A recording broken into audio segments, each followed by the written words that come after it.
시청자 여러분, 안녕하십니까? 여기는 독일 함부르크에서 보내드리는 이영기의 독일 이야기. 오늘은 어떤 제목이냐 하면은 내가 만난 서독 전 총리 헬무트 슈미트에 관한 얘기입니다. 헬무트 슈미트 하면은 독일 총리 중에서 아주 실천적인 그런 정치가이며 또 도덕적으로 굉장히 발전한 그러한 모범적인 실천적인 정치가였었죠. 오늘 왜 제가 이런 제목을 붙였냐 하면은 오늘날 우리나라에 특히 우리나라 정치인들에게 하나의 모범이 되지 않을까 하는 그런 생각이 들더라고요. 그래서 금년 가기 전에 한번 헬무트 슈미트를 한번 소개하겠다. 제가 헬무트 슈미트를 3번을 만났습니다. 제가 그 만난 그 배경을 잠깐 설명해 드리면은 독일이 1990년 10월 3일 통일이 되면서 분단국인 우리나라에게 굉장히 하나의 교훈의 대상이 됐죠. 그래가지고 1991년 들어오면서 각종 우리나라 언론사 또는 TV사에서 저에게 많이 문의가 오더라고요. 그래서 직접 제가 우리나라 그때 당시 KBS, MBC, SBS 교육방송 또 기타 민영 어떤 이런 제작사 이렇게 해서 제가 여러 번 직접 현지, 그러니까 과거의 동독, 구동독을 이제 답사하게 됐죠. 그래가지고 굉장히 제가 1년간, 91년 1년간을 굉장히 활동했어요. 또 우리나라에서 많은 주문이 오고. 그래가지고 TV팀과 같이 이제 동독에 들어가면서 과거에 살았던 얘기들, 또 그 후에 동독 주민들의 사고방식, 또 서독과 동독 간의 앞으로의 전개 문제 이런 거 가지고 유명한 분들을 많이 인터뷰를 하고 그랬어요. 그래서 그때 제가 굉장히 우리나라에서 활발히 움직였던 생각이 지금도 납니다. 이제 그런 와중에서 제가 TV 팀들하고 이렇게 다니면서 제가 무엇을 느꼈냐면 굉장히 제가 고생을 했어요. 그냥 밤중에도 인터뷰를 나갈 때는 나가야 되고, 그래가지고 입술이 부르트고, 이제 그런 경험을 하면서 제가 느낀 것이, 자, 제가 다음에 앞으로 할 수 있는 일이 뭘까? 그래가지고 더 높은 차원에서의, 더 가치 있는 차원에서의 뭔가 할 수 있는 것이 없을까 하고 생각해낸 것이 제가 헬무트 슈미트 전 총리와의 인터뷰를 한번 해볼 수 없을까? 또 마치 헬무트 슈미트는 제가 사는 함부르크의 고향이기 때문에 더욱이나 접촉이 쉽지 않을까. 그래가지고 그 양반을 이제 접촉을 했는데 의외로 쉽게 접촉이 됐고, 제가 제일 처음에 시도한 것이 MBC와의 대담입니다. 그래가지고 함부르크에서 MBC 팀이 오면서 1992년 8월 말 MBC에 제가 그분하고 대담을 했어요. 첫째 만남입니다. 근데 그때 제가 여러 가지 질문을 많이 했습니다만은, 그때 헬무트 슈미트에 대한 제가 인상이, 갑자기 독일 통일은 됐습니다만은, 당시 독일 통일을 이끌었던 헬무트 콜은 당장 동독을 갖다가 아주 꽃피는 동산을 만든다, 세금도 내지 않는다, 이런 식으로 한 데 비해서 현실 정치가였던 헬무트 슈미트는 그걸 굉장히 비판하더라고요. 비판하면서 뭐라고 비유를 했냐면 2차 대전 당시 1940년 그때 윈스턴 처칠이 나치대에서 한 얘기, 그때 윈스턴 처칠이 한 얘기가 유명한 연설이 있습니다. 피, 땀, 눈물의 연설을 했어요. 나치를 극복하기 위해서는 영국 국민들이 피도 흘려야 되고 땀도 흘려야 되고 눈물도 흘려야 한다. 이런 비장한 각오의 연설을 했는데, 헬무트 슈미트도 앞으로 독일 통일이 되지만 앞으로의 내적 통일을 위해서는 독일 국민들의 비장한 각오를 하지 않나, 해야 되지 않나 하는 의미에서 이 처칠의 이 피, 땀, 눈물을 얘기하더라고요. 그리고 제가 그 인터뷰를 하면서 제가 지금까지 생각나는 것이 제일 마지막에 제가 이런 질문을 했어요. 정치란 무엇입니까? 많은 정치 경험을 한 헬무트 슈미트 씨, 정치란 무엇입니까? 그랬더니 이리저리 정치적 요소를 자세히 설명하면서 제일 마지막에 무엇을 강조를 했냐면 정치가들은 최소한도 이 가슴에 모랄 컴파스를 늘 지니고 다녀야 한다. 이제 그런 얘기를 하더라고요. 그때 이제 슈미트 씨를 만나고, 그 다음에 제가 또 이제 구상한 것이 한 분 슈미트 씨를 한국에 초대할 수 없을까 하는 생각을 하면서 굉장히 열심히 뛰었어요.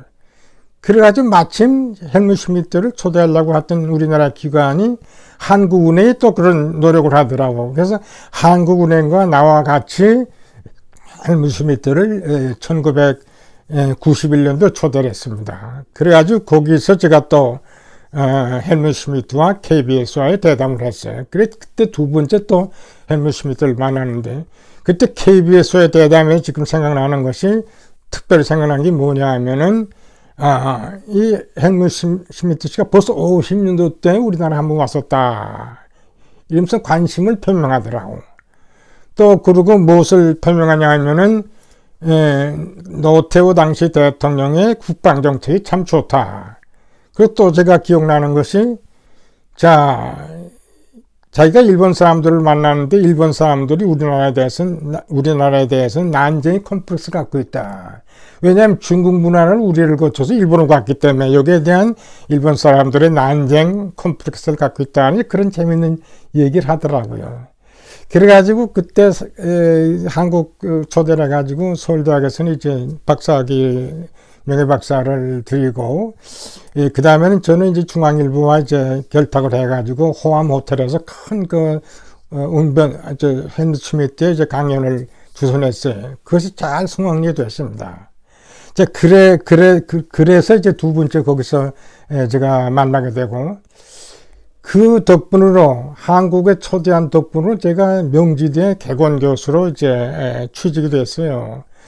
그래가지고 명지대에서 제가 독일에 관한 연구를 그동안 많이 했습니다만은, 제가 또 무엇을 생각했냐면, 어떻게 하면은 이 독일 통일을 우리에게 많은 교훈을 받기 위해서 이번에는 좀 더 고차원적에서 학자들 간에 우리가 모임을 가져볼 수 없을까. 그래가지고 제가 추진한 것이 명지대와 함부르크 대학, 제가 사는 함부르크 대학 두 대학의 공동 세미나를 1996년 열었어요. 그때 제가 또 슈미트 씨와 연락을 해가지고 기조연설을 맡게 되고, 또 유명한 사이트지의 발행인으로 있던 테오존마, 그분은 바로 금년에 돌아갔습니다만 아주 친한국적인 그런 사람이었었고, 굉장히 우리나라 사람에게도 많이 알려졌는데, 그분을 이제 폐사를 이제 맡게 되고 해가지고 명지대학과 함부르크 대학 간의 공동 학술 세미나가 개최됐습니다. 그것이 1996년 얘기입니다. 그래가지고 그 후 명지대학에서 발간한 것이 한국의 장래를 위한 독일 통일의 교훈, 한국의 장래를 위한 독일 통일의 교훈, 이것이 지금 명지대 도서관에 비치되어 있습니다.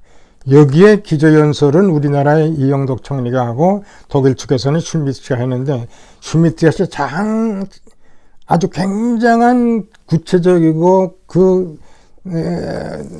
많은 그 내용을 가진 이런 기조연설을 했어요. 지금도 굉장히 좀 도움이 된다고 봅니다.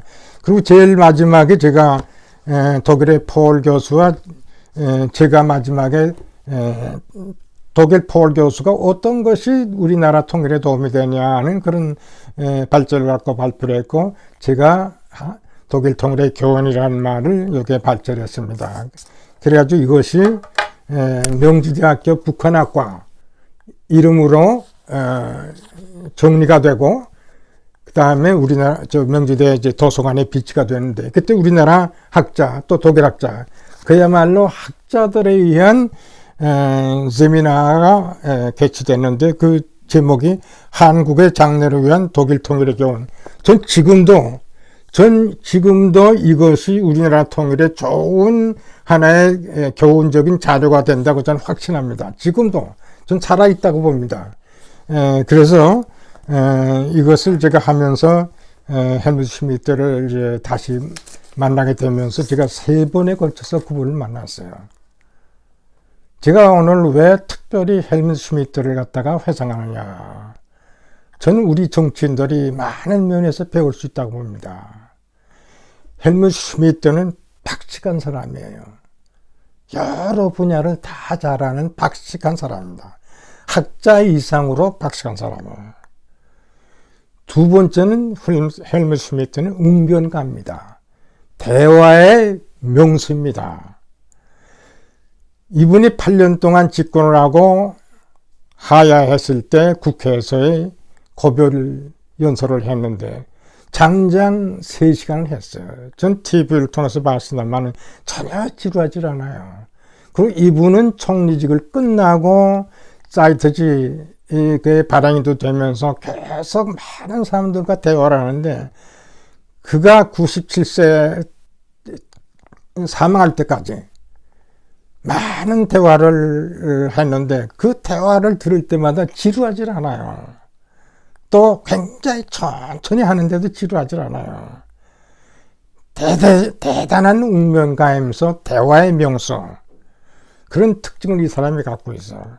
그리고 세 번째가 가장 중요한 것은 이 사람은 도덕 정치가입니다. 도덕 정치가. 이 막스 웨버의 그 참 책임윤리를 토대로 한 아주 적극적이고 실천적인 도덕 정치가였었죠. 그래서 이 사람이 공직에서 떠나서 뒷사이트지 주간지 유명한 거기에 이제 그 발행도 하면서 전 세계를 돌아다니면서 또 와가지고는 한 달에 한 번씩 저 마요카 가가지고 책을 한 달에 한 번씩 쓸 정도로 이 사람이 집필한 책만 해도 뭐 수십 권이 되고 있어요. 저도 그 중에 많은 것을 갖고 있는데 지금도 다 살아있는 그런 책이 아닌가. 그래가지고 이분이 서독 총리 중에서 제일 오래 한 총리입니다. 97세 돌아가 있어요. 그리고 가장 많이 독일 국민으로부터 사랑받는 그러한 좋은 인생의 마감을 하고 가는 것을 쭉 보면서 참 특히 우리나라 정치인들 타락한 사람 많잖아요.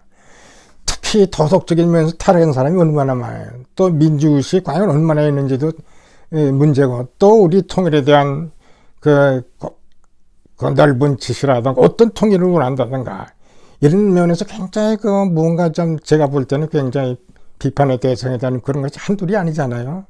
무엇보다서 정치는 헬무트 슈미트가 주장한 것처럼 이 가슴에 항상 모랄 콤파스를 가져야 한다는 거야.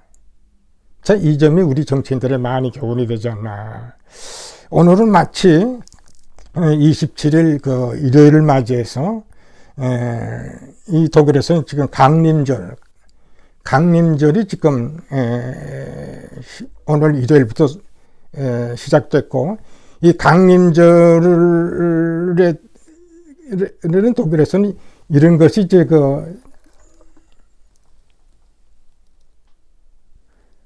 이게 오늘은 이제 일요일입니다. 앞으로 다음 일요일, 그다음 일요일, 촛불이 4번째까지 켜질 때 크리스마스가 온다는 의미에서 이런 크리스마스 장식을 한 달 전부터 하는 거죠. 그래서 저도 제 아내와 더불어 이것을 마련했고 처음 제가 촛불을 켰습니다.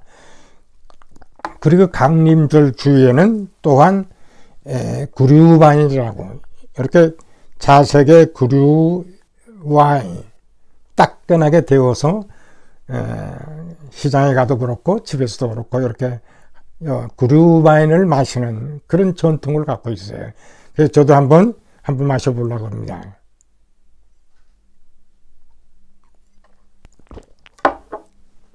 시청해줘서 대단히 감사합니다.